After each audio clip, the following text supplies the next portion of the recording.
Hello, good afternoon, as I say each and every week. Each and every week I say good afternoon. Thank you so much for joining. Yeah, I said it, y'all already know. Before I take it back, I'm gonna add more to it, and I know you heard me the first time. Listen, if you are tuning in, you are listening to Yeah, I Said It, and we're talking all about there is still good in the hood, okay? There is still good in the hood. And I know that with the recent transactions that have been going on within our community, it has been, quite frank, just craziness that's been going on. And I know that a lot of that comes from, not knowing how important it is to value one another, and how important it is to value yourself.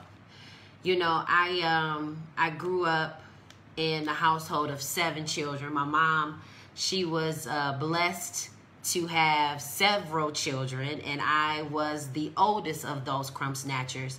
And so I was able to learn so many different things and so many variables about the people in my community and the things that they were a part of. But if you're tuning in, you're listening to Yeah, I Said It, y'all already know. Before I take it back, I'm going to add more to it. And I know you heard me the first time. I'm talking about there is still good in the hood. And the reason why I say that is because this past week we had over 33 shootings. And it probably is a little bit more than that for those that were not reported. And then we also had some fatal situations that happened within my community. And I want to be very clear because I'm from Detroit, born and raised, okay? That's the first thing. Second thing is I grew up off of Joy Road 100 years, and I'm a still rep Joy Road until the day that I die. And the thing about it is that there is still good in the hood. Unfortunately, we have to understand how we need to magnify the good instead of just the hood, okay? We have to understand that when there are tragedies and situations that happen in communities, we also have to look at the variables and the environment and the situation and the people that it involves. As the oldest of several children in my mom's house, I understood how important it was to have a certain environment around your child or your children so that they grow up not just to be productive, meaning they do stuff, but they were actually mentally capable of understanding the ramifications of their decisions. See, a lot of us grew up where we had to know the difference between what's right and what's wrong. And as you get older, you contemplate, should I do this? Should I not do this? And as you mature and matriculate through life, you look at the pros and the cons. See, when you're young, you don't look at a lot of the pros and the cons unless you were mature, or you had the mindset of let me reevaluate my decision making because you're young. But when you get to a certain age in life, you think about the pros and the cons of, will this suit me? Is this best for me? How this is going to affect me? And you move accordingly. It's like you say, it's COVID-19. Somebody invited me to a birthday party. And instead of before COVID-19, we used to say, okay, well, who all gonna be there? Because we don't want no drama. We don't want no problems with nobody. And now it's like, okay, well, how many people gonna be there? And is this something that I really need to be a part of? Because now you are thinking about your decision making. And I think one of the things that the generation that comes after me, because I'm a millennial, the generation that lacks after me is thinking capabilities. See, the difference between knowing real life and real hood stuff opposed to GTA and a video game. See, in real life, you shoot somebody, they're actually going to die. You don't get a third life, a fourth life. You're not a cat with 9 lives. Once you make that decision that this person is worth me fighting. This job is worth me quitting.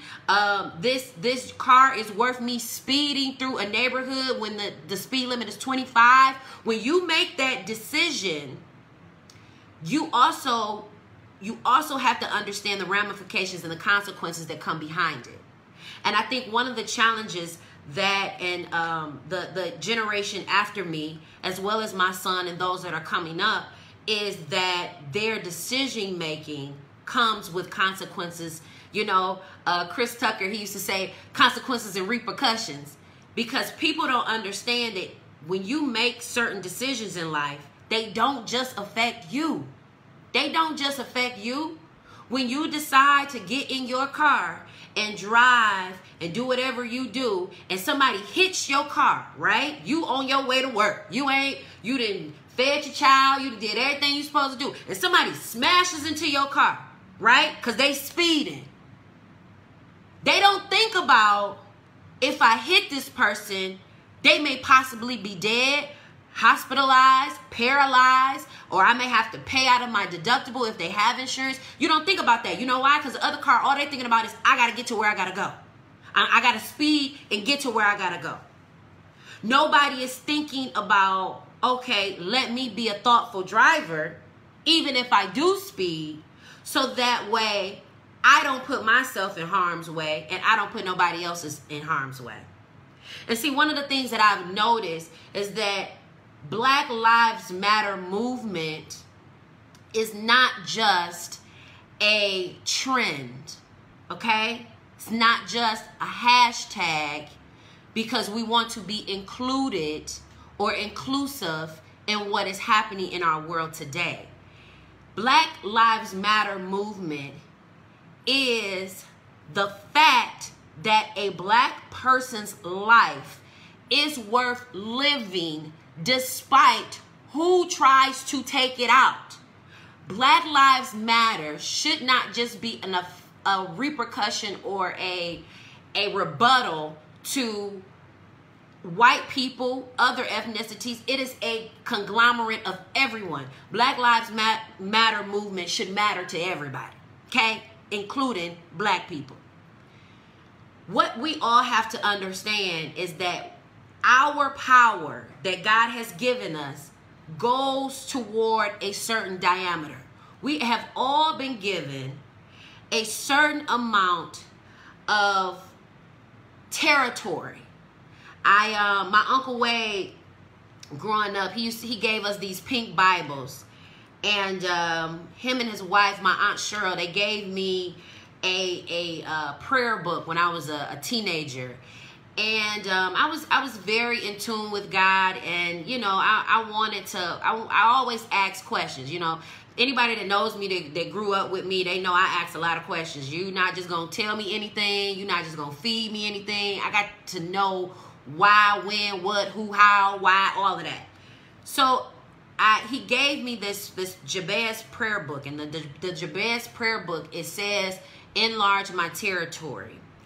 And God has given each and every one of us, whether we want to believe in God, whether we want to believe in Jesus, Buddha, Judah, the tree, whoever you want to believe in. I don't really care, because I ain't got a heaven and hell to put you in.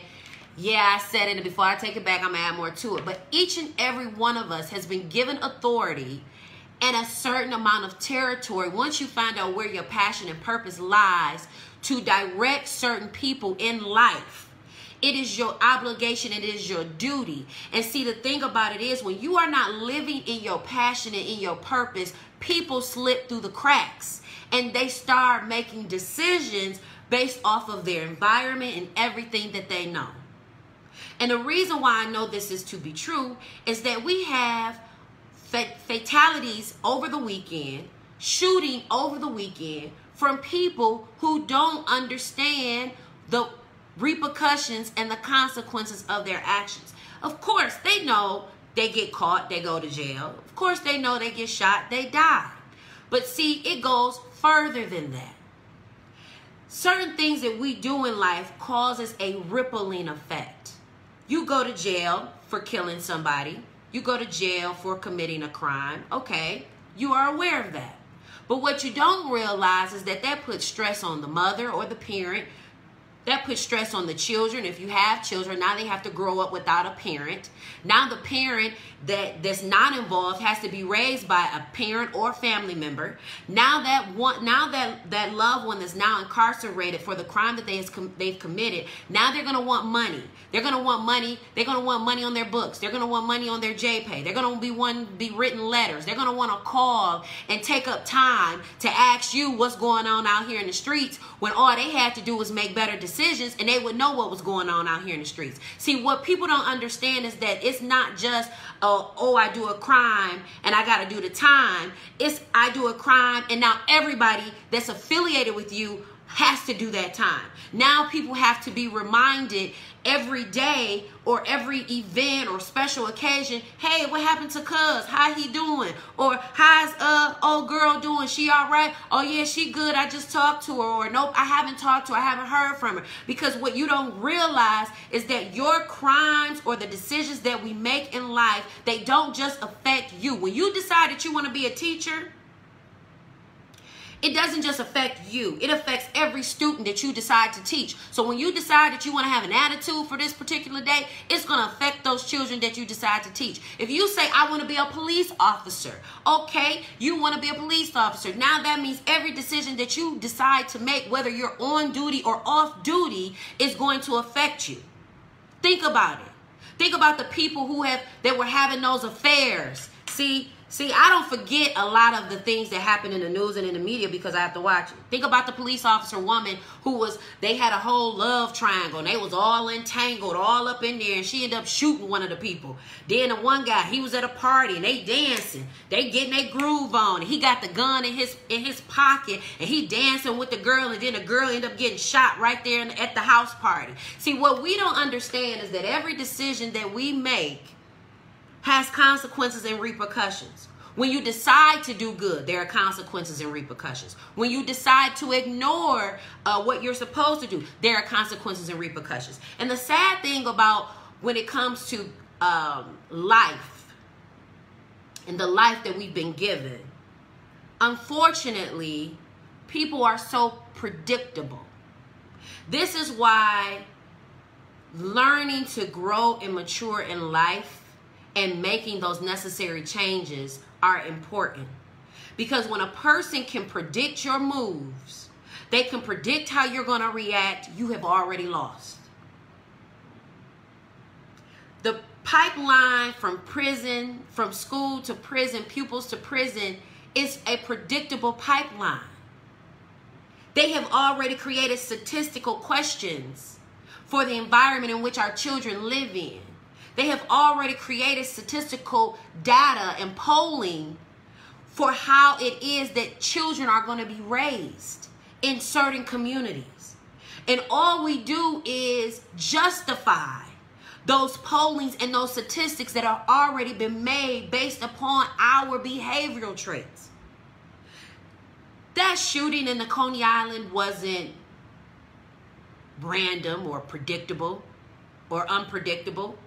Every time a young black man goes into Coney Island, a gas station, they are liable to be a part of either a physical altercation or some type of violent altercation.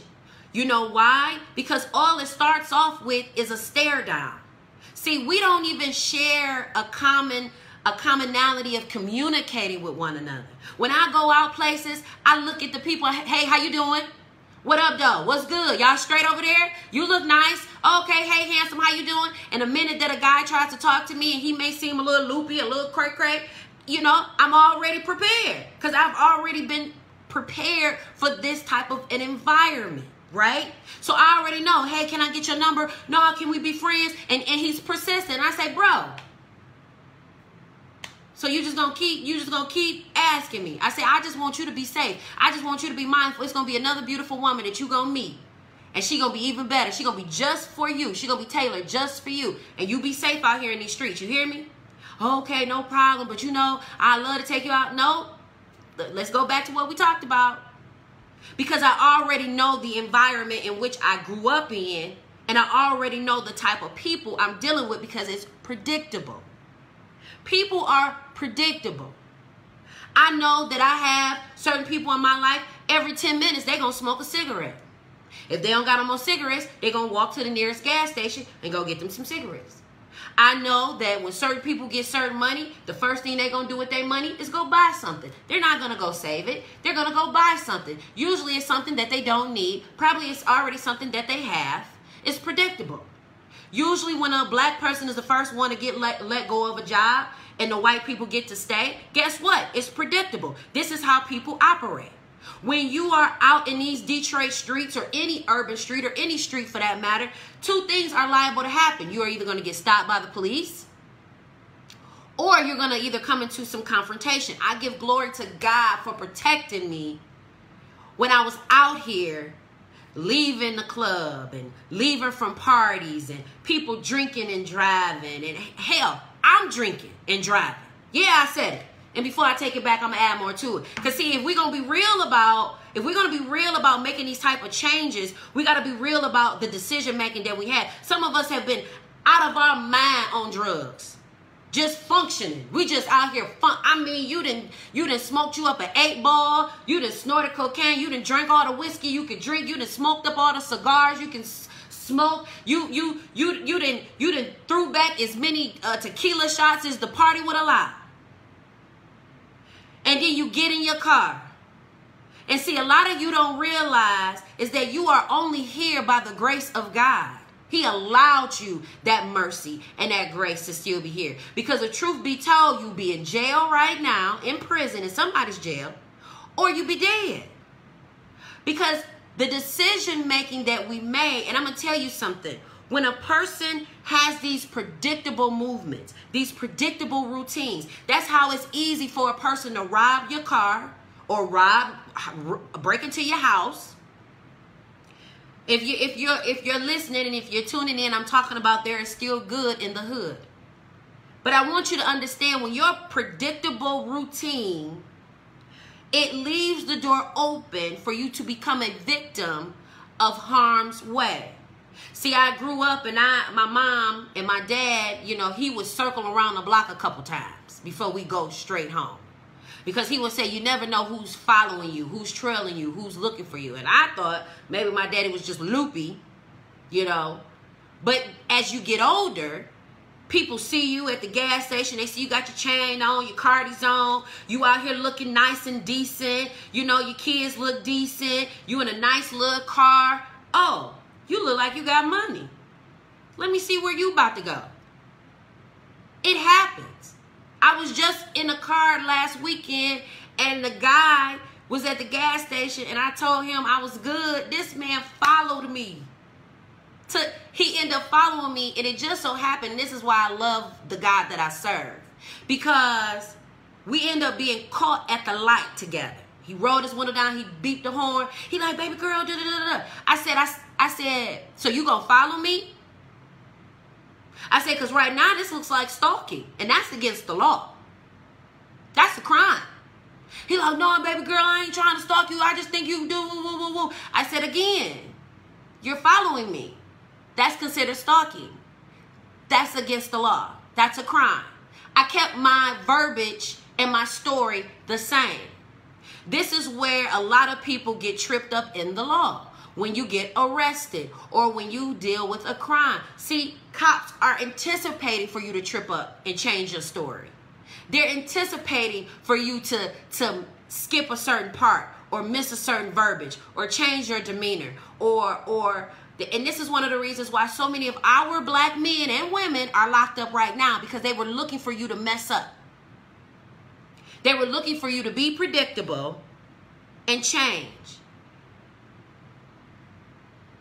I really want you all to understand that there is still good in the hood, especially where I come from. I'm from Joy Road.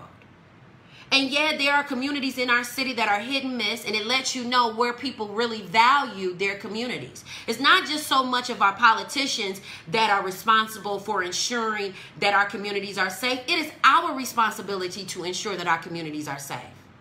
There is no way in heck that your kids, young or young adults, should be hanging out at a Coney Island at certain times.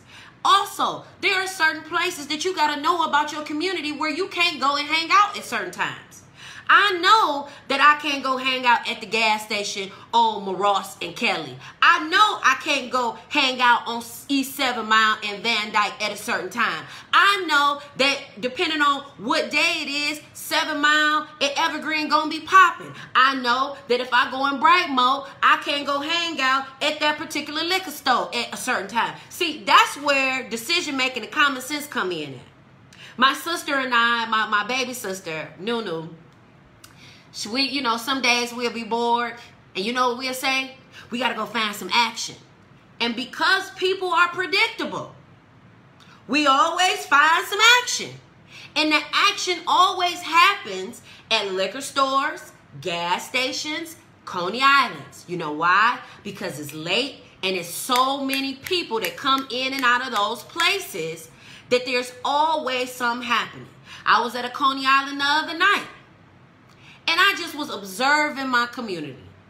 I just was observing because I observe. I want to see my people. I want to pay attention to how we move.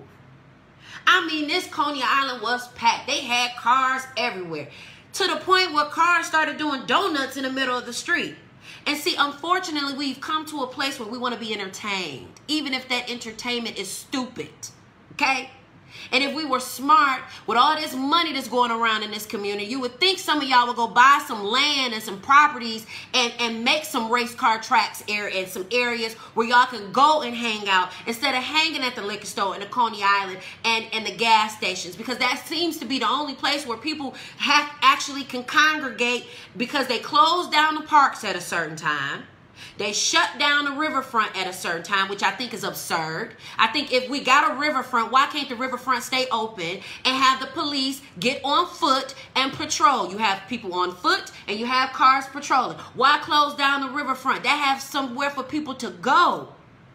Because if you don't do that, you're going to have people in the community congregating on the corners, at the stores, and it causes this type of situation where you got 33 shootings and violence because they don't have nowhere to go. You got somewhere to go. You got somewhere to go, and that's home. It's safe. You know, ain't nobody coming in your house. You ain't got to be cussed out by your mama that's on drugs. You ain't got to deal with roaches and dealing with a whole bunch of people at your house. Some people don't want to be at home because they don't know, because their home environment is not conducive to the way that they want to live. So they would rather hang out with their friends all day or be somewhere where they would rather be, opposed to being at home where it could potentially not be safe. See, when we start taking into perspective all the dynamics of how a person is raised. See, I can say that because as the oldest of 5 sisters and 3 brothers, my mother raised us in a home that was safe. We didn't have to worry about nobody coming in and attacking us. I grew up in a community where my neighbors cared about what was going on in the community. I had neighbors that would let you know, hey, somebody was at your door, somebody pulled up. Or your son or your daughter was getting out of pocket and they end up going with somebody I don't think that was suitable for you. See, we have gotten to a point where we don't want to say nothing to nobody. We are too... let me tell you something. When my brother started using drugs, when I started smoking Black and Miles, my son's cousin called my mama and said, your daughter is on such and such porch smoking a Black and Mild. And that's not the daughter that I know that you raised. At that time, I was furious because I'm a young adult. How dare you call my mama? I got a baby. How you gonna tell on me?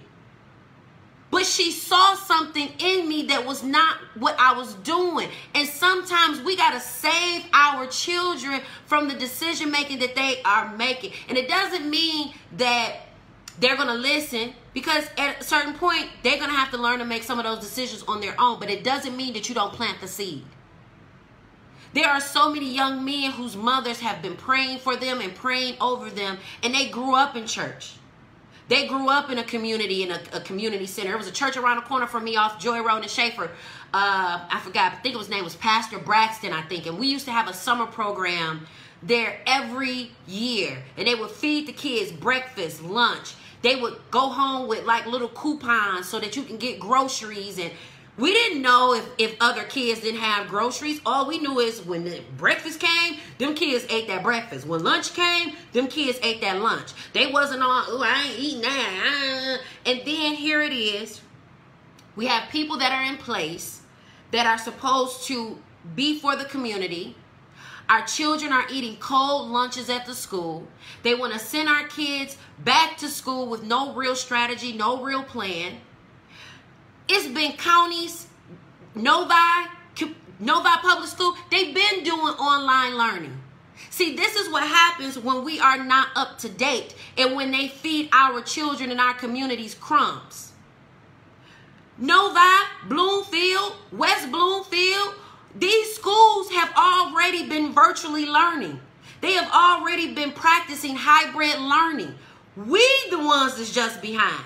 And here it is, we paying people $190,000 to sit on boards and to have titles and names. And we pulling people from out of state to come and govern our kids and our public schools and our cities, because clearly we don't got a handle on it.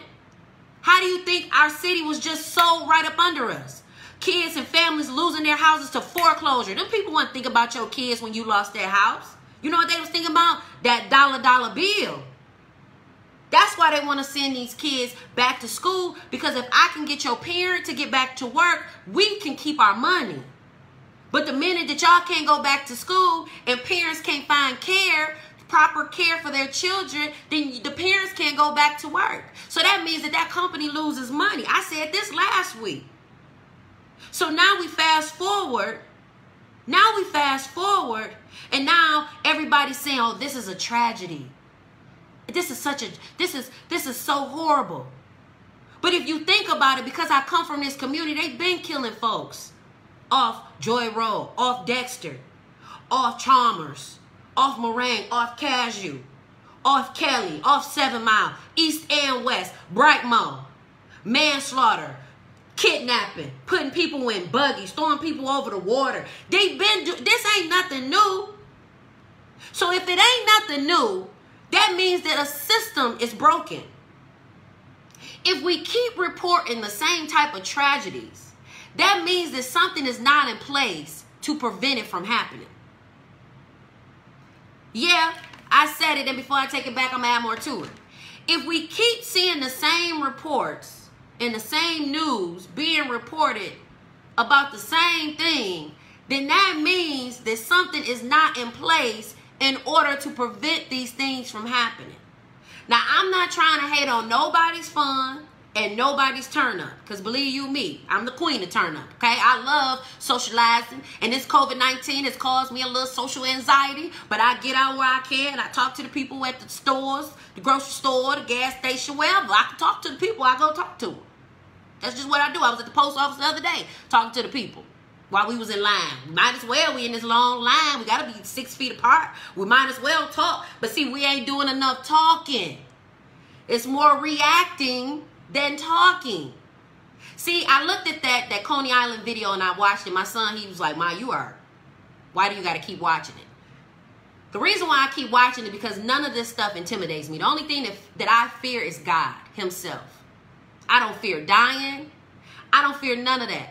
I fear God. And I want to be on the right side of the track when the trumpet blows.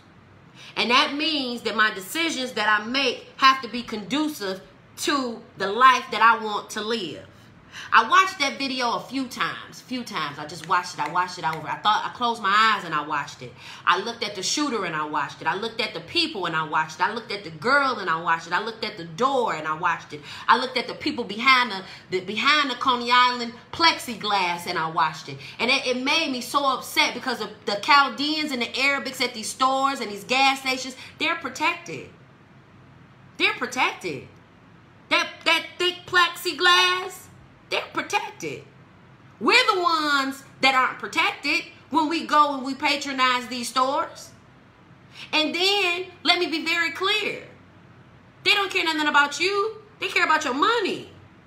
They don't care that you, little man, grew up in the neighborhood and he always go to the local liquor store, because they will kill you right in the hood in which you grew up and not think twice about it. And I'm not just talking about other ethnicities, I'm talking about our own. We have gotten so far away from peer mediation and resolving a matter where we could communicate and talk it out before any gun violence is exchanged. If in fact that somebody disrespects somebody and somebody feels a certain type of way about it, before you decide that you want to go and pop your trunk and make an example and have vengeance of your own, there are some steps that we can take before then.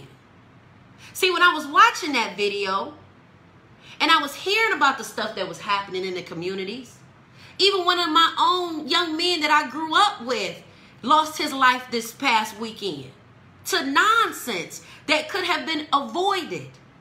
We got a little girl that's incarcerated right now in the juvenile system for some situations that could have been avoided if maybe the mama and the daughter talked some more before it got physical.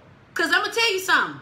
I was feeling myself as a teenager, and my mama slapped me so hard one time, and she called me a bitch. She was like, bitch, bah, and slapped the dog taste out of me, y'all. I told her, I said, it felt like you punched me in the face.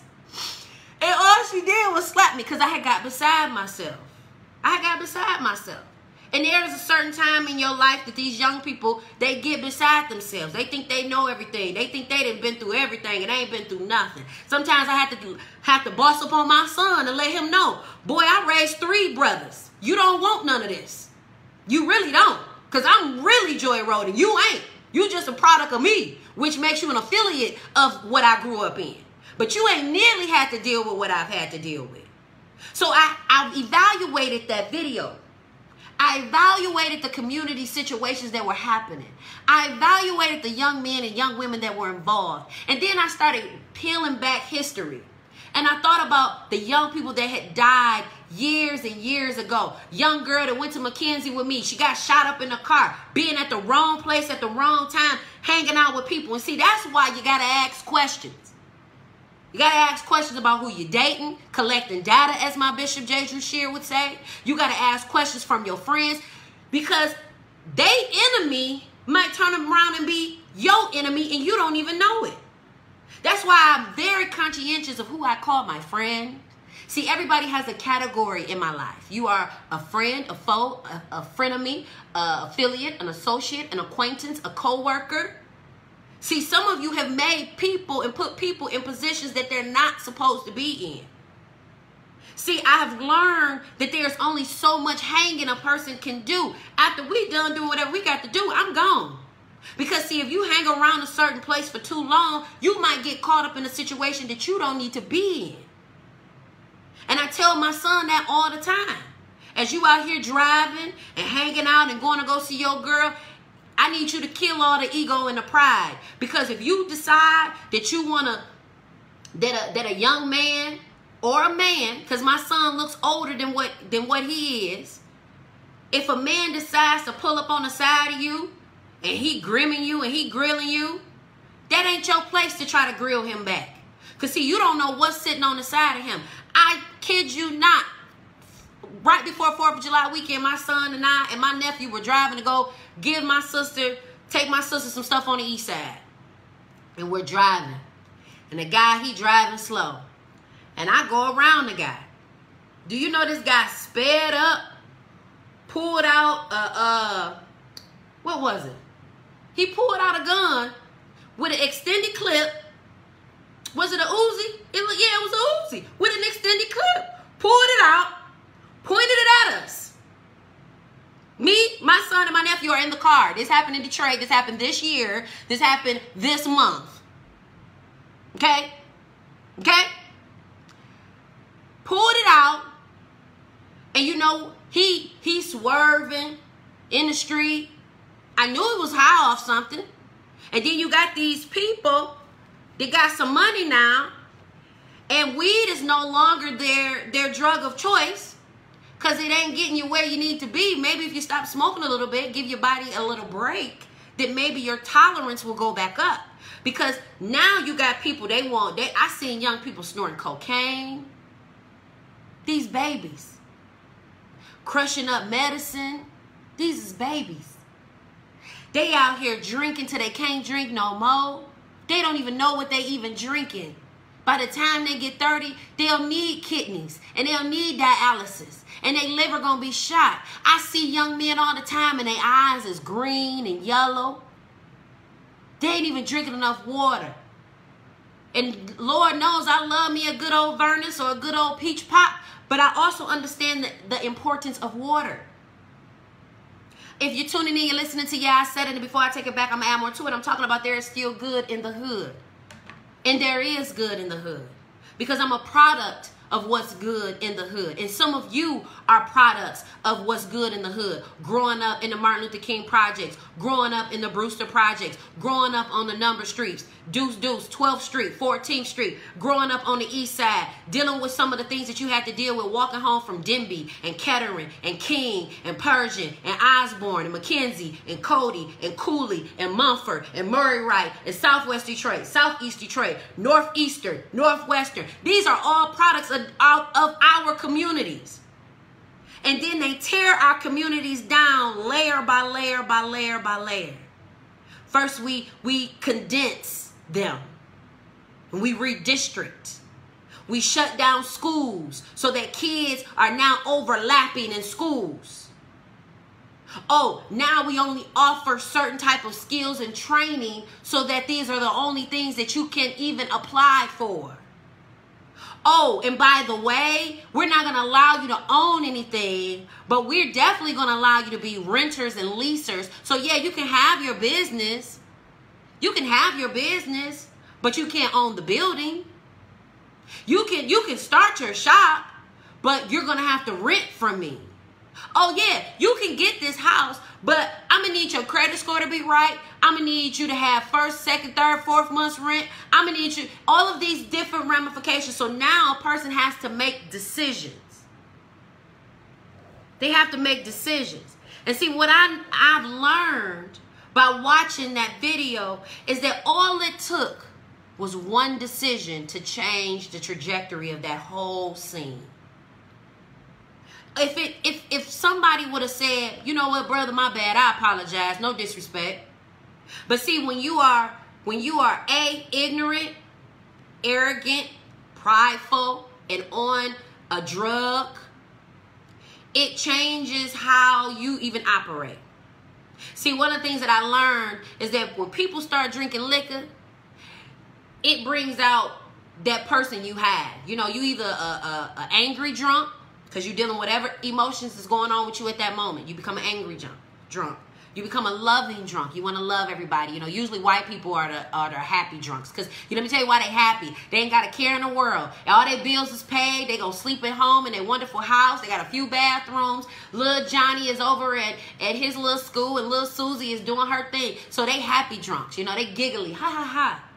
You got the angry drunk, the giddy drunk. You got the crybaby drunk. They crying.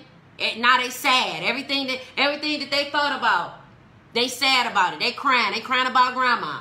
They crying about this. They crying about that. Then you got I'm just here drunk. They just having a good time. They don't even care about what's going on. They out of there.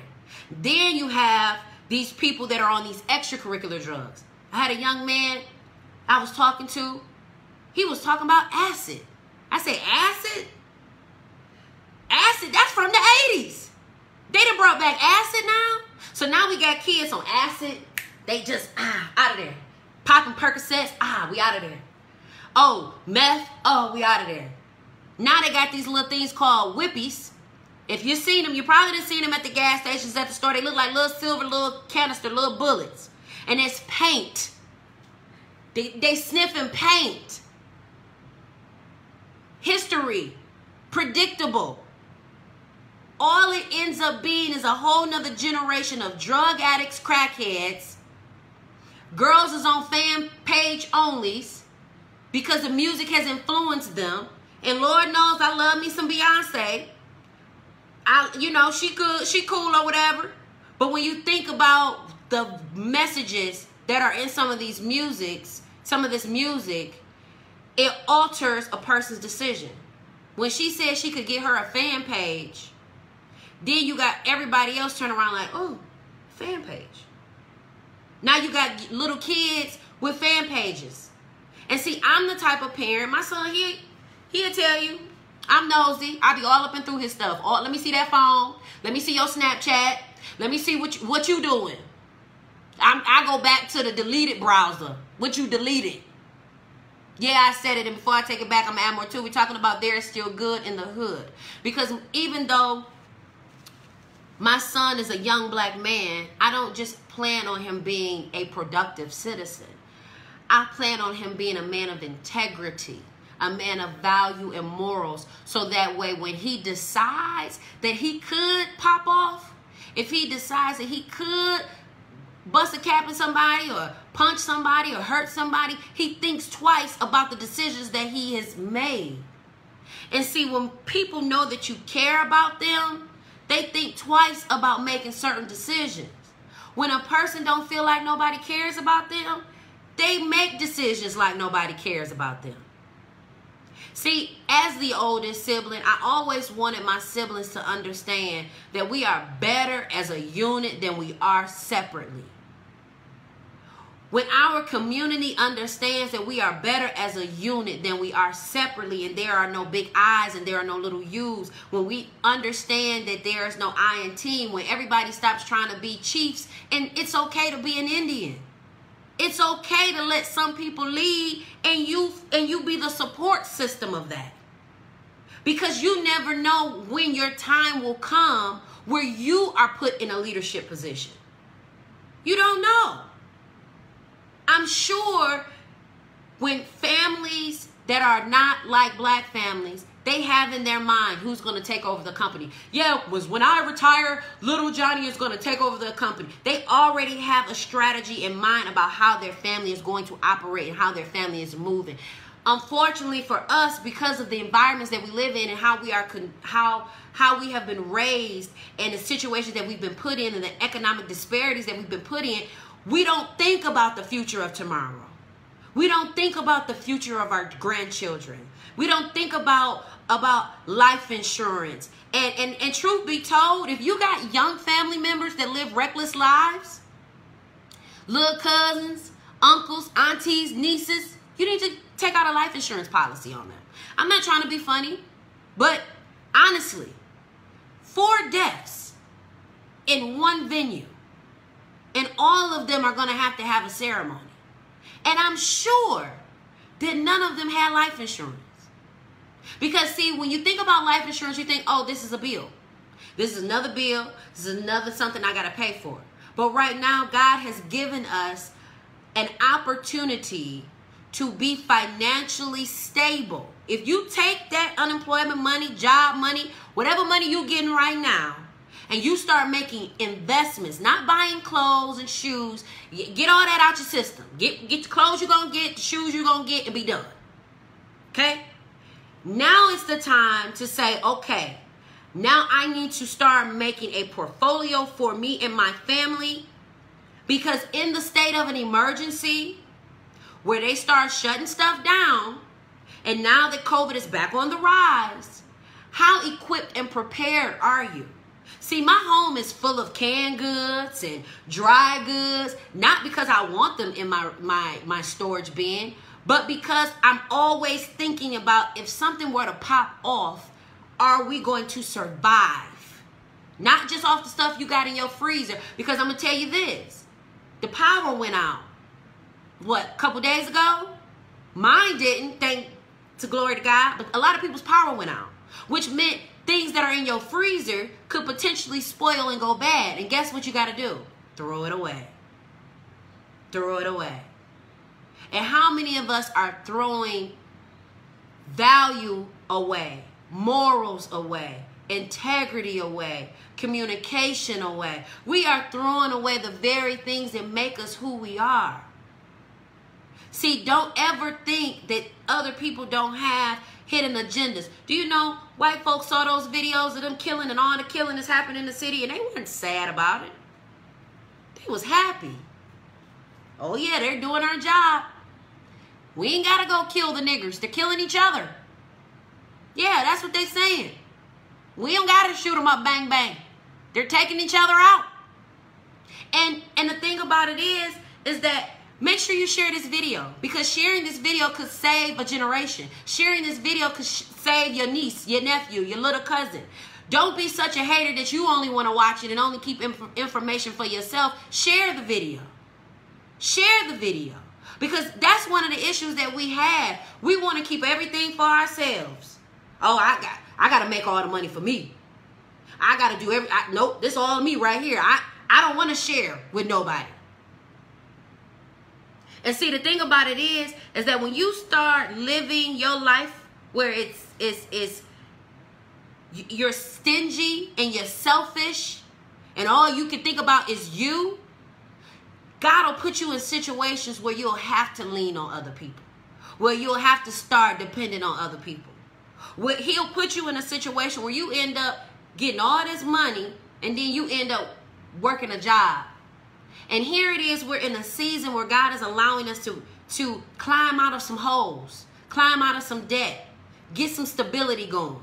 I mean, if we could just imagine, it's not just about reposting each other's businesses and information. It's about being action and being intentional about what you're doing. If this week you say in your mind, I have $100 set aside and I want to spend $20 on 5 black businesses, that is being intentional.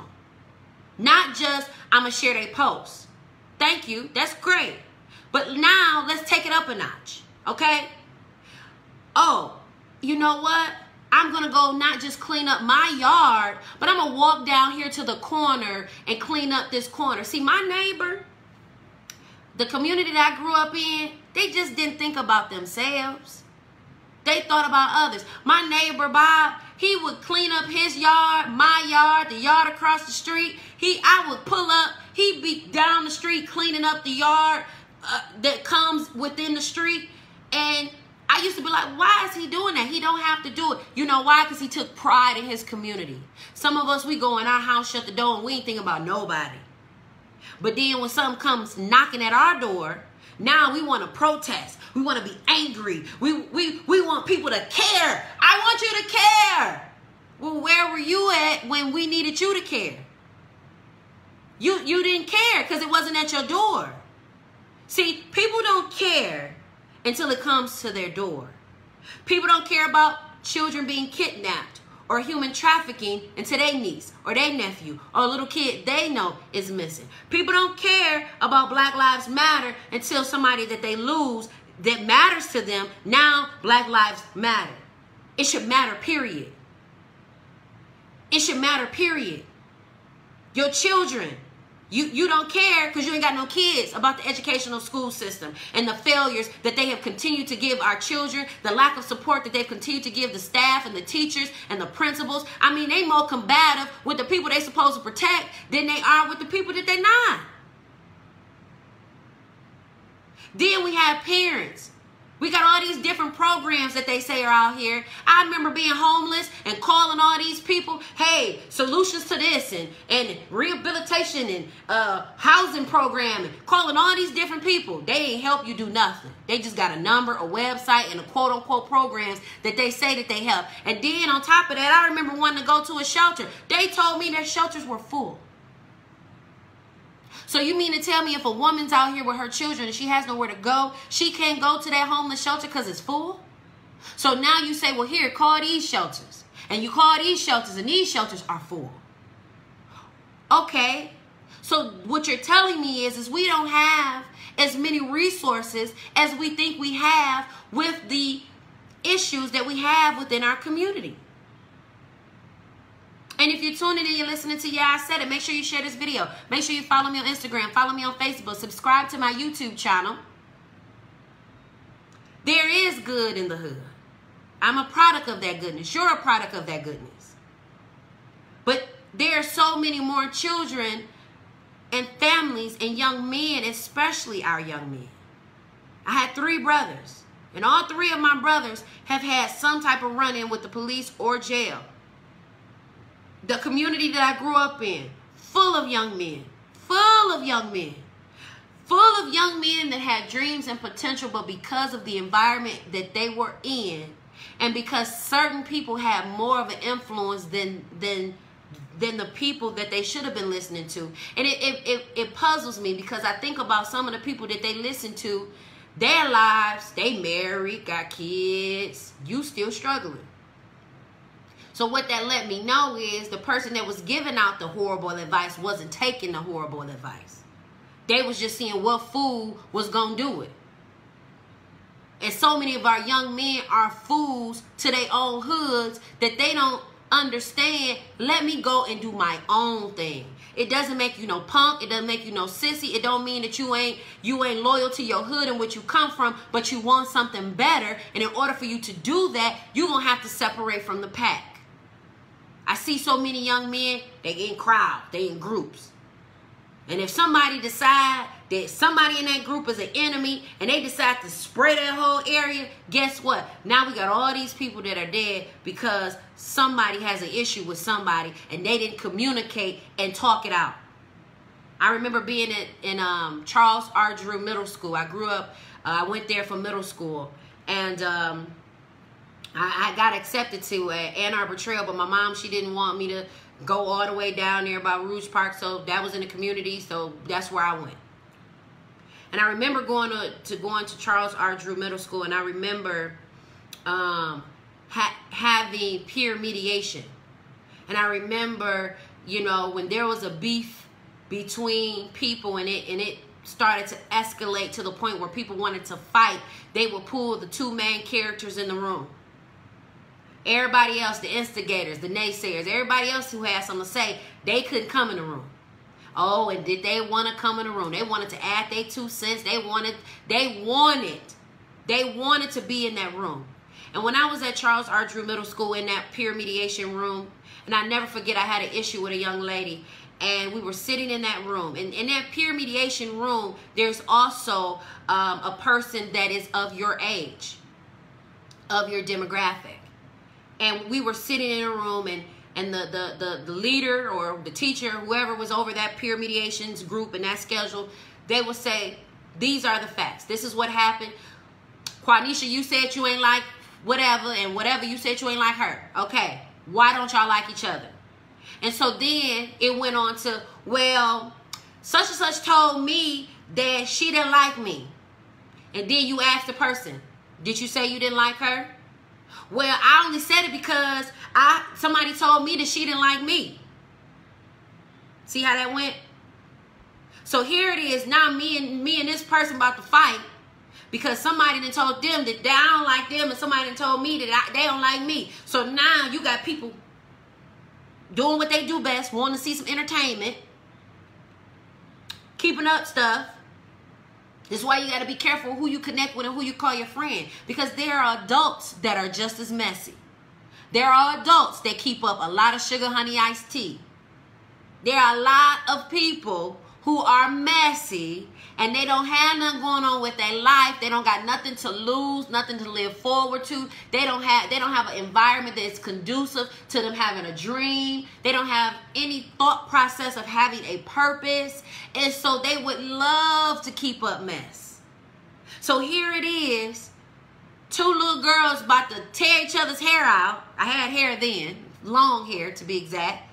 Tear each other's hair out because of what other people got going on.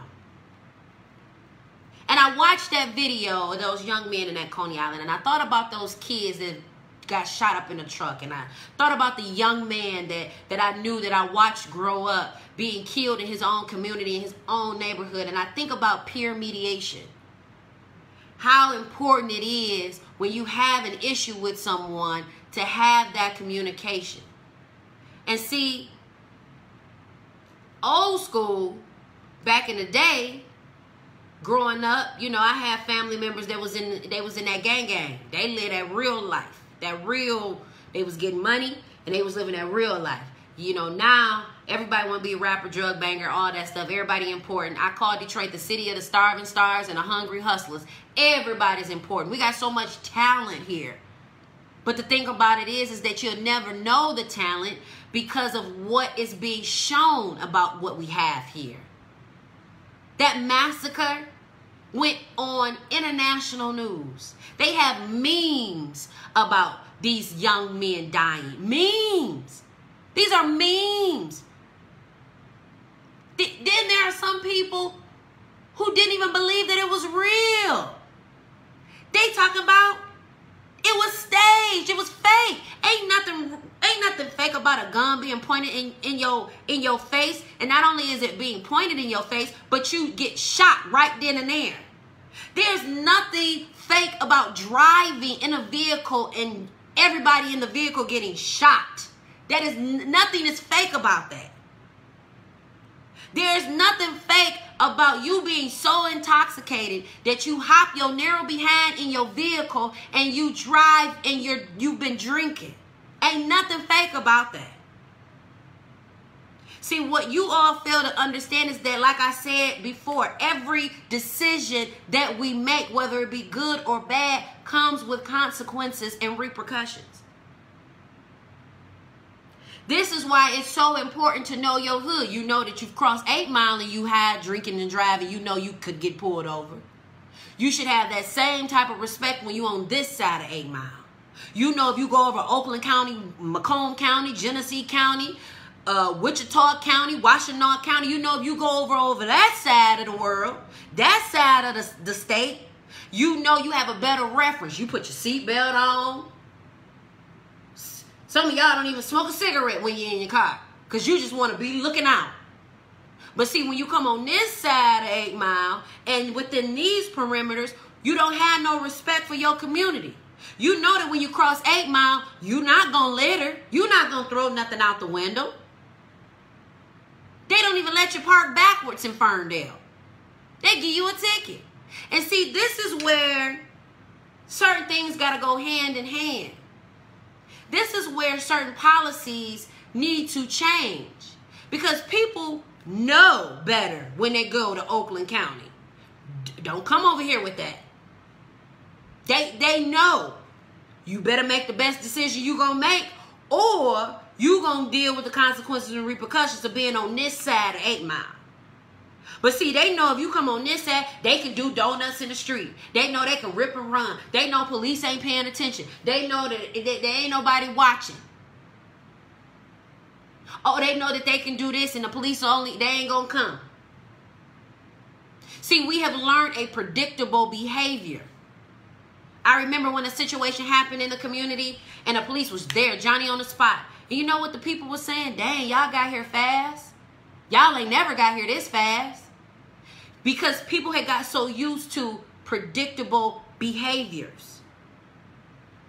See, when we have things like peer mediation in place within schools, and we have places where people can go at certain times opposed to the after hour to get more drunk and more high, and to mess up your mind even more, where are the lounges at? Where they can watch some TV and just kind of hang out and have a little snack. I remember growing up and there was a place called CJ's and they had pizza and all type of stuff and you could just hang out and it was black owned. And you could just hang out. And sometimes people would come up there to go try to fight at CJ's and CJ wasn't having it. Y'all ain't about to be up here fighting. You fight up here, you can't come back here no more. And so people didn't want to get their card revoked from being able to hang out within the community. There are certain behavioral traits that can be changed. It's just we got to be in the position to want to change them. We got to be in a position where we want to change them. And see, talking, I don't just talk on my show every Thursday at 12:30 to be talking. And I just don't go out in the streets to protest, to march, to do outreach, because this is what I've been doing before any of this stuff started happening. I have a history in helping my community. Not for clout, not because I have a title, not because I want to be in a position. When God gave me the territory and the idea to help my community, I did it. Some of you are sitting on dreams, nonprofits, organizations, programs that could help our community. But instead, you sit around drinking, sit around partying and hustling and entertaining foolishness and folly when you should be responsible for the area in your community. I know somebody who said they wanted to start a cleanup program. They ain't cleaned up nothing. But just imagine if we actually did what we said we wanted to do. They're not anticipating for us to protect our community. I loved working with New Era Detroit this past weekend because not only were they action driven, but they were making it known that we have to protect our men, our women, and our children. There is no reason for us to look at each other as if we're strangers. Men grimming other men, chicks looking at each other all crazy. I had a lady, I was sitting at the Coney Island, like I said earlier. Make sure you follow this page, follow my YouTube, follow me on Instagram, follow me on Facebook. Make sure that you subscribe to my YouTube channel. But I was sitting at the Coney Island and the guy, her little boyfriend got off the truck. And I'm about to get ready to go. Her little boyfriend got off the truck. And I was looking at him because I was like, do I know him? He look familiar. She like, what you looking at? And I was like, girl, pump your brakes. I don't want him. But just imagine how crazy that whole situation could have gotten. Because we don't know how to talk to each other. We don't know how to deal with one another. And I want to let you all know that there is still good in our hoods, but we got to make them good. We got to show that they are good. Yeah, I said it, and before I take it back, I'm going to add more to it, and I know you heard me the first time. Peace.